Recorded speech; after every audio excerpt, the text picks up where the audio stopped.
Air conditioner चाहे 1 ton का हो या फिर 1.5 टन का हो, 2 टन का हो या फिर 5 टन का हो या फिर 10 टन का हो, 20 टन का हो, चाहे जितने टन का एयर कंडीशनर हो। 1 टन का मतलब कि छोटा बड़ा, चाहे छोटा हो या फिर बड़ा एयर कंडीशनर हो या फिर सेंट्रल एयर कंडीशनर हो, क्या रेफ्रिजरेंट का प्रेशर अलग अलग होता है? नहीं, अलग अलग नहीं होता है। क्योंकि जो लोग नए फील्ड में आते हैं टेक्नीशियन ना, उनके दिमाग में बहुत सारे क्वेश्चन होते हैं, लेकिन जब वो टेक्नीशियन बन जाते हैं कम्प्लीटली, तब उनको समझ में आता था कि मैं बेवजह परेशान हो रहा था। ऐसा कुछ भी नहीं होता है। तो रेफ्रिजरेंट R22, R410, R32 या फिर 290, जितना भी रेफ्रिजरेंट हो, या तो रेफ्रिजरेटर का जो रेफ्रिजरेंट होता है R134A, चाहे जो रेफ्रिजरेटर में बहुत सारे रेफ्रिजरेंट यूज़ किए जाते हैं, एयर कंडीशनर में भी बहुत सारे रेफ्रिजरेंट यूज किए जाते हैं, लेकिन उन सब का प्रेशर क्या अलग अलग होता है? छोटे एयर कंडीशनर में अलग प्रेशर होता है या फिर बड़े एयर कंडीशनर में अलग प्रेशर होता है। अब प्रेशर का कन्फ्यूजन क्यों है ये भी समझ लीजिए, क्योंकि काफ़ी मैं जितनी भी वीडियो में बनाता हूँ काफ़ी अच्छे से मैं एक्सप्लेन करता हूँ। जो रेफ्रिजरेंट का प्रेशर होता है उसी पर सारा खेल डिपेंड होता है एयर कंडीशनर का, क्योंकि गैस चार्ज करते समय वही देखा जाता है कि रेफ्रिजरेंट का प्रेशर हमें कितना देना है और कितना होना चाहिए। इसलिए हमारे एक दोस्त ने क्वेश्चन पूछा है कि कितना होना चाहिए रेफ्रिजरेंट का प्रेशर। कोई भी रेफ्रिजरेंट हो, कोई भी एयर कंडीशनर सिस्टम हो, चाहे छोटा हो या फिर बड़ा हो, सभी का रेफ्रिजरेंट प्रेशर, जो गैस हम डालते हैं उसका प्रेशर सेम होता है। चाहे 1.25 टन का हो छोटा एसी बिल्कुल, या तो 1 टन का हो, 2 टन का हो या फिर 10 टन का या फिर 20 टन का, सबका प्रेशर सेम होता है। यानी कि ऐसा नहीं कि सारे रेफ्रिजरेंट का प्रेशर सेम होता है, ऐसा नहीं। R22 इसका प्रेशर अलग होगा, R410 इसका प्रेशर अलग होगा, R32 इसका प्रेशर अलग होगा, R290 इसका प्रेशर अलग होगा। सबके प्रेशर अलग अलग होते हैं। अब जैसे कि हम बात करते हैं, लास्ट में ये भी हम बात करेंगे, थोड़ा सा हम प्लस पॉइंट में समझेंगे कि रेफ्रिजरेंट के प्रेशर को कैसे चेक किया जाता है, कैसे हम फाइंड करेंगे कि हमारा रेफ्रिजरेंट का प्रेशर कितना है, सही है या फिर कम है, या फिर क्या उसमें प्रॉब्लम क्या है। तो हम समझेंगे उसे, लास्ट में हम समझेंगे कि प्रेशर कितना कैसे चेक किया जाता है। अभी हम बात करते हैं कि R22, सबसे पहला नंबर R22 की हम बात करते हैं, जो कि मार्केट में अब बहुत कम रह गया है R22।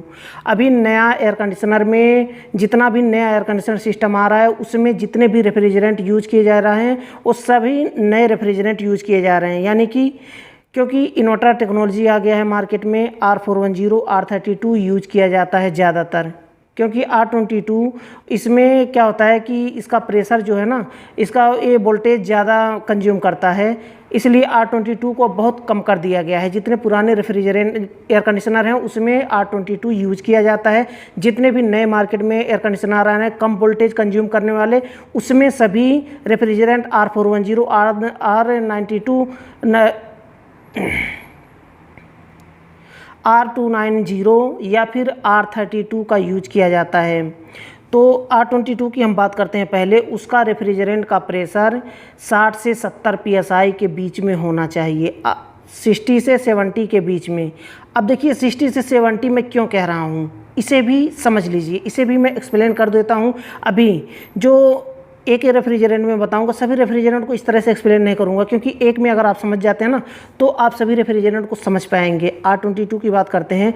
अब मैं 60 से 70 PSI के बीच में क्यों बोला हूँ, क्योंकि ये कभी 60 PSI होता है, कभी 70 PSI हो जाता है, जबकि सेम उतना ही रेफ्रिजरेंट, मानिए कि 1 किलो या फिर 1.5 किलो रेफ्रिजरेंट डाला गया है, वही प्रेशर कभी 60 पे चला जाता है, कभी 70 पे चला जाता है और कभी 55 पे भी आ जाता है, उतना ही रेफ्रिजरेंट। ऐसा क्यों होता है ये भी समझ लीजिए। ऐसा इसलिए होता है, मैं 60 से 70 के बीच में इसलिए बोला हूँ, जैसे कि मैं आपको मंथली वाइज में बताता हूँ। जैसे कि जनवरी फरवरी में आप रेफ्रिजरेंट को, आपने मानिए कि आपके सिस्टम में 1.5 किलो रेफ्रिजरेंट जाना है, 1500 ग्राम। तो उसमें अगर मानिए कि आपने गैस कम्प्लीटली चार्ज किया है, आपका सिस्टम बिल्कुल सही है, तो अगर आप फरवरी या फिर जनवरी या फिर फरवरी में वही रेफ्रिजरेंट का प्रेशर अगर आप नापते हैं जो उस गेज लगा करके, तो उसका प्रेशर कितना होगा, 55 PSI के आसपास में होगा, 55 PSI के आसपास में। अब देखिए लास्ट में फिर मैं बताऊंगा, इसको अच्छे से समझाऊंगा। अब देखिए वही अगर प्रेशर आप नापते हैं मार्च अप्रैल में, मार्च अप्रैल मई में, ये 3 महीने के बीच में अगर आप नापते हैं उस प्रेशर को, तो वही प्रेशर 60 हो जाएगा, 55 से बढ़ कर के 60 हो जाएगा, 60 से 62, 63 या फिर 65 भी चला जाएगा मई तक। अप्रैल मई तक मैं कह रहा हूँ, जून नहीं, जून को ज्वाइंट करेंगे तो फिर प्रेशर अलग हो जाएगा, इसको भी मैं बाद में समझाऊंगा। तो अगर आप मार्च अप्रैल मई में अगर आप नापते हैं तो वहाँ पर 60 का प्रेशर बताएगा, R22 का, जो पहले 55 का प्रेशर था वही 60 का प्रेशर हो गया। अब हम बात करते हैं जून जुलाई अगस्त, ये 3 महीने का, जून जुलाई अगस्त में अगर आप वही प्रेशर नापते हैं तो वही प्रेशर 70 पर चला जाएगा, यानी कि 65 और 70 के बीच में यह प्रेशर रहेगा। अब समझिए कि ऐसा क्यों होता है, कि आखिर ये घटता बढ़ता क्यों है प्रेशर, क्योंकि ये सारा डिपेंड होता है ना एम्बिएंट टेम्परेचर के ऊपर, यानी कि जो आउटसाइड का टेम्परेचर होता है उससे डिपेंड होता है, उसके ऊपर निर्भर होता है। उसी के हिसाब से यह टेम्परेचर के हिसाब से आउटडोर का जो टेम्परेचर होता है एम्बिएंट टेम्परेचर, उसी के हिसाब से ये प्रेशर घटता बढ़ता रहता है। जो आउटडोर में जो कंडेंसर लगा हुआ है, अब आउटडोर का अगर मानिए कि टेम्परेचर अगर बहुत कम है, यानी कि 16 है आउटडोर का टेम्परेचर, बाहर का रूम के बाहर का टेम्परेचर अगर 12 से लेके अगर 18-20 के बीच में है टेम्परेचर, इसको समझ लीजिए अच्छे से, तभी आप समझ पाएंगे कि घटता बढ़ता क्यों है और कब कितना होना चाहिए प्रेशर। अगर मानिए कि 15 से लेकर के 20 के बीच में टेम्परेचर है आउटडोर का, तो वहाँ पर प्रेशर 55 psi के बीच में होता, 55 psi होना चाहिए वहाँ पर। अगर वही टेम्परेचर आउटडोर का अगर मानिए कि अगर चला जाता है कि 20 से 25 या फिर 30 चला जाता है, तो वही प्रेशर 60 हो जाता है। सक्शन प्रेशर में बात कर रहा हूँ, सक्शन की। अगर वही टेम्परेचर आउटडोर का 30 से 40 के बीच में चला जाता है, तो वही 70 का प्रेशर हो जाता है। तो आउटडोर टेम्परेचर के हिसाब से, एम्बिएंट टेम्परेचर के हिसाब से प्रेशर घटता बढ़ता रहता है। ये हो गया। अब हम बात करते हैं R410 की। R410 में जो उसका सक्शन प्रेशर होता है, अब डिस्चार्ज और स्टैंडिंग भी बात करेंगे लास्ट में। पहले हम सक्शन जो प्रेशर मेन होता है जो हमें चेक करना चाहिए, क्योंकि वही देख करके हम गैस को चार्ज करते हैं सिस्टम में, इसलिए उसे समझना है। R410 की बात करें तो 110 से लेकर के 140 psi के, 110 छोड़िए, 110 तो नहीं, 120 से नापिए, 120 से 140 psi के बीच में होना चाहिए। अगर आप फरवरी मार्च या फिर अप्रैल में अगर गैस चार्ज कर रहे हैं तो 120 का प्रेशर करके आप छोड़ दें, उससे ज़्यादा प्रेशर नहीं करना है, क्योंकि जून जुलाई अगस्त में जा करके वही प्रेशर 140 का हो जाएगा। इसलिए 120 से 130 या फिर 40 आप कर सकते हैं। तो ये R410 का सक्शन प्रेशर होता है। अब हम थोड़ा सा समझ लेते हैं कि वैसे ही जैसे कि ये प्रेशर हमने बताया, उसी तरह से R290, R32, इसी तरह से सबका प्रेशर अलग अलग होता है। उसके सारे लिस्ट में दे दिया हूँ नीचे डिस्क्रिप्शन में, आप हमारी वेबसाइट पे जा कर के वहाँ से सारे फाइल को आप डाउनलोड कर सकते हैं।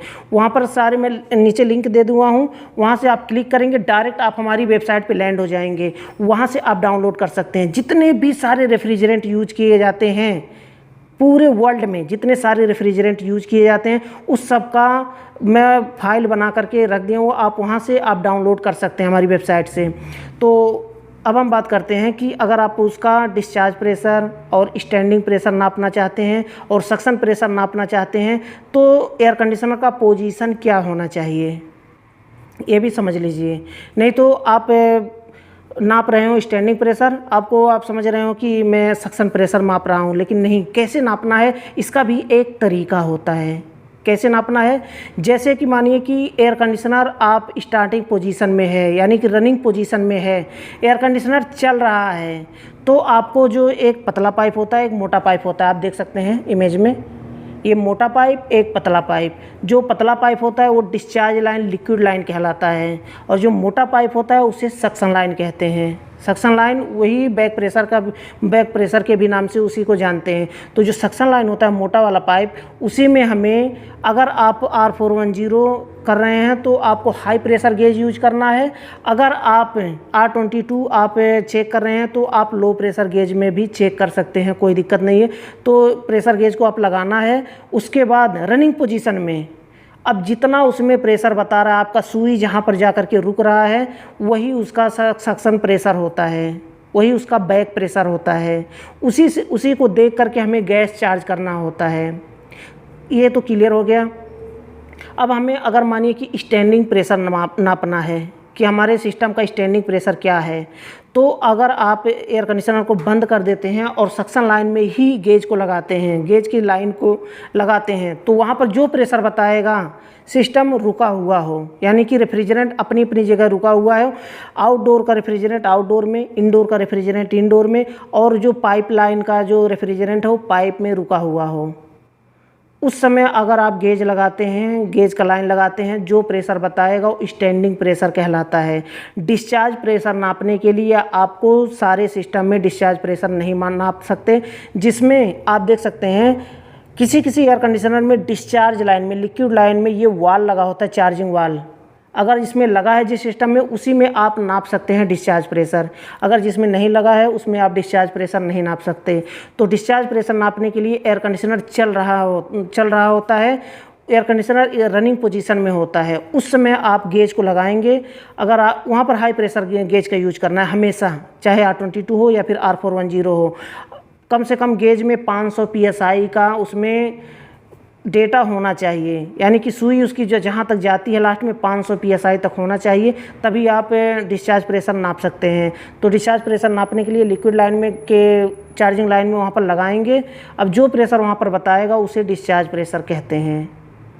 तो मुझे लगता है कि आप समझ गए होंगे, आपके क्वेश्चन का आंसर मिल गया होगा। अगर फिर भी कोई कन्फ्यूजन रह जाता है तो बेझिझक आप मुझसे कमेंट बॉक्स में पूछ सकते हैं,